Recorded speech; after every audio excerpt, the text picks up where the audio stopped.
அஸ்ஸலாமு அலைக்கும் வரஹ்மத்துல்லாஹி வபரகாத்துஹு. உங்கள் அனைவரின் மீதும் ஏக இறைவனின் சாந்தியும் சமாதானமும் உண்டாகட்டுமாக. சிந்தனைக்கு சில மணித்துளிகள். முஸ்லிம்கள் வைத்திருக்கக்கூடிய வாகனங்களில் இந்த 786 பற்றி நாம் ஓரளவுக்கு தெரிஞ்சிருப்போம். அது வெட்டி வேலை, அதற்கும் இஸ்லாத்திற்கும் எந்த சம்பந்தமும் இல்லை அப்படின்னு நாம் தெரிஞ்சிருப்போம்.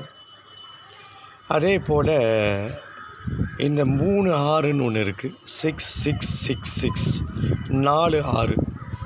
சிலர்கள் இந்த 6666 இந்த நம்பரை வண்டியிலே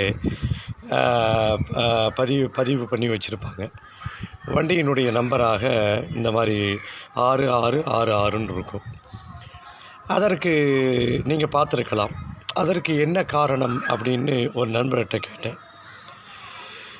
அந்த நண்பர் சொன்னார், குர்ஆனினுடைய வசனங்கள் 6666 அப்படின்னு ஆயிஷா அம்மையார் சொல்லக்கூடிய ஒரு தகவல் இருக்குது, ரலியல்லாஹு அன்ஹா.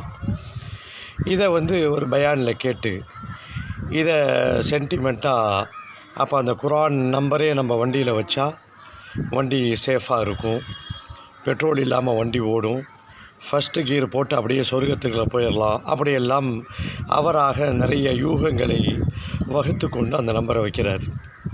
இதில் ஏதாவது பிரயோஜனம் இருக்கான்னு பார்த்தா துளி கூட பிரயோஜனம் இல்லை. இது போன்ற சுற்றி வளைத்து மார்க்கம் சொல்லித்தராத சில விஷயங்களை நாமே மார்க்கமாக ஆக்கி கொண்டு நாமும் அதன் மேல் நம்பிக்கை வைத்து அதன் மூலமாக நம்முடைய ஈமானும் குறைபட்டு கொள்ளக்கூடிய நிலையில் நிறைய செய்திகள் செயல்கள் இன்றைக்கு முஸ்லிம் சமூகத்திலே புரையோடி போய் கொண்டிருக்கிறது.